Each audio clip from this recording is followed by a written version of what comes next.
Glória a Jesus. Meus irmãos, é um prazer que nós estamos aqui. Eu acho a presença de Deus para celebrarmos o matrimônio de Marcelo Augusto Alves dos Santos e Luciana Romualdo de Oliveira dos Santos. Para nós é um prazer muito grande. Sempre quando lá no casamento da igreja, a emoção acaba tomando conta. E é tão interessante que se nós aqui emocionamos com o casamento, eu imagino quando a igreja do Senhor Jesus for elevada aos céus, e o casamento da igreja com Cristo, isso acontecerá, e nós aguardamos que brevemente isso vai acontecer. E esse casamento se reveste de algo muito especial por a Luciana ser minha sobrinha e também por hoje ser o aniversário dela. Que bom, os parabéns.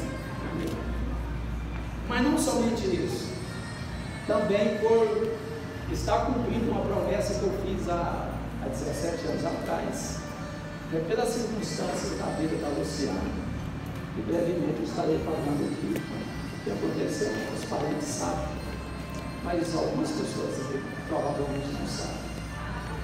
E em quarto lugar também por nós estarmos na igreja que eu sou pastor, e poder realizar esse sonho que antes eu nem imaginava. Então, de todos os casamentos que eu já fiz aqui no Tribunal, o dela, não sei se eu 22 ou 23º, mas se reveste dessa especialidade. Como é bom eu poder ser um patriarca da família, que eu sou casamento da minha filha, da Michelle, da Kelly. E acredito que se Jesus não voltar e não ter saúde e vida, não dá para o casamento da Maria Luísa, da Rebeca, da Maria Clara, da Maria Júlia e do Isaac. O Isaac primeiro, né, que ele é mais velho. Então, irmãos, essa é a família que Deus fez. Ele está assim, representando a vida do ser humano. Ela saiu de mal a pior. E hoje a gente já não pode alegrar como é a nossa geração. Vivemos uma geração, digamos, quase que perdida, mas ainda há um fio de esperança quando nós celebramos um casamento de forma correta e coerente e bíblica. Então hoje esse casal se encontra aqui e já passaram pelos trâmites legais de acordo com o Código Civil Brasileiro e agora está aqui para fazer a segunda parte, que não menos importante do que a primeira, até porque dentro do aspecto espiritual, religioso, a segunda parte ela é mais importante do que a primeira por esse aspecto, até porque foi feito primeiramente o casamento religioso. Quem fez o primeiro casamento foi Deus, ele fez o casamento de Eva, ou de Adão e Eva. E depois vieram as leis para organizar a sociedade. Então é necessário criar as leis para determinar a forma de vivência da sociedade e etc. Mas eu quero fazer uma pergunta antes de propriamente começar começar a solenidade, o Marcelo. Marcelo, é de sua livre e espontânea vontade receber a Luciana Romualdo como sua esposa, e você promete diante de Deus e diante de todas essas testemunhas que você vai amá-la na saúde, na doença, na riqueza, na pobreza, na alegria e na dor, até os últimos dias de minha vida. Aleluia, Jesus, glória a Deus. Luciana Romualdo, você promete diante de Deus e de todas essas testemunhas, você recebe o Marcelo Augusto como seu legítimo esposo e promete amá-lo na tristeza, na alegria, na riqueza, na pobreza, na dor e na saúde. Deus me Diante de Deus, como ministro do Evangelho, de todos vocês, eu declaro marido e mulher. Deus abençoe. Quero ler na Bíblia Sagrada para falar alguma coisa aqui, o que a Bíblia fala sobre o casamento. Efésios capítulo 5.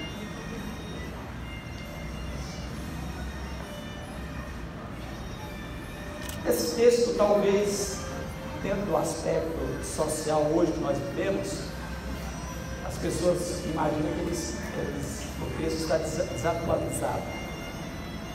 Pela sociedade pós-modernidade que nós estamos vivendo.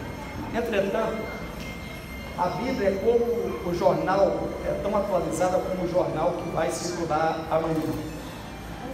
E as pessoas aqui fazem uma interpretação errada da Bíblia. Mas a Bíblia diz assim, foi Paulo que escreveu.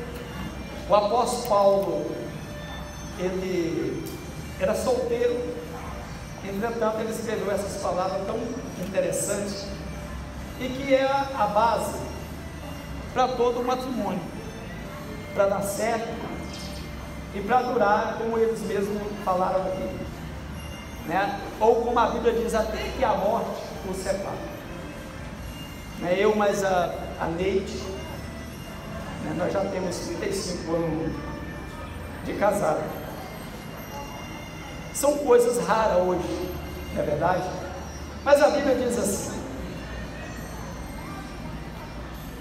as mulheres sejam submissas ao seu marido, ao seu próprio marido, como ao Senhor. Porque o marido é o cabeça da mulher, como também Cristo é o cabeça da igreja, sendo ele mesmo o salvador do corpo. Como, porém, a igreja está sujeita a Cristo, assim também as mulheres sejam submissas aos seus maridos, no sentido de companheirismo, viu, irmãos? Já vou deixando claro aqui, para ninguém censurar, para que a santificasse, tendo-a purificado por meio da lavagem de água pela palavra, para apresentar a si mesmo igreja gloriosa, sem mácula, nem ruga, nem coisa semelhante, porém santa e sem defeito. Assim também, os maridos devem amar a sua mulher como ao próprio corpo. Quem ama a esposa, a si mesmo se ama, porque ninguém jamais odiou a sua própria carne, mas a alimenta e dela cuida, como também Cristo o faz com a igreja. Porque somos membros do seu corpo.